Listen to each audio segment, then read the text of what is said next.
কি হতে যাচ্ছে ৩১ ডিসেম্বর? শনিবার সন্ধ্যার পর থেকেই এই আলোচনায় সরগরম হয়ে ওঠে সামাজিক যোগাযোগ মাধ্যম ফেসবুক। এর কারণ হলো বৈষম্য বিরোধী ছাত্র আন্দোলনের অন্যতম সমন্বয়ক হাসনাত আব্দুল্লাহ, সার্জিস আলম, আসিফ মাহমুদ সহ অনেকেই একযোগে ৩১ ডিসেম্বর নিয়ে ফেসবুকে স্ট্যাটাস দেন।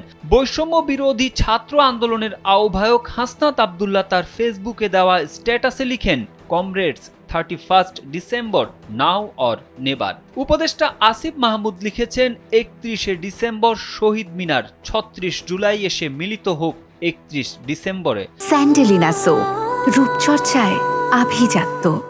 বৈষম্য বিরোধী ছাত্র আন্দোলনের অন্যতম সমন্বয়ক রিফাত রশিদ তার ফেসবুকে লিখেছেন, ৩১ ডিসেম্বর বৈষম্য বিরোধী ছাত্র আন্দোলন এখন পর্যন্ত তাদের সবচেয়ে বড় বিপ্লবী স্টেপ নিতে যাচ্ছে। নাও অর নেভার।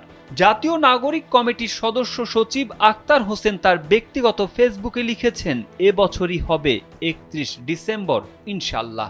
অবশেষে জানা গেল কি হতে যাচ্ছে ৩১ ডিসেম্বর। বৈষম্য বিরোধী ছাত্র আন্দোলনের মুখপাত্র উমামা ফাতেমা বলেন, শেখ হাসিনার স্বৈরাচারী আমল থেকে বের হয়ে দেশ কেন জুলাই বিপ্লবে রূপ নিল, কিভাবে নিল, ৯ দফা থেকে ১ দফায় আমাদের কেন আসতে হলো, ছাত্র জনতার আকাঙ্ক্ষা কিরূপ ছিল, এসব বিষয় নিয়ে জুলাই বিপ্লবের ঘোষণাপত্র পাঠ করবে বৈষম্য বিরোধী ছাত্র আন্দোলন।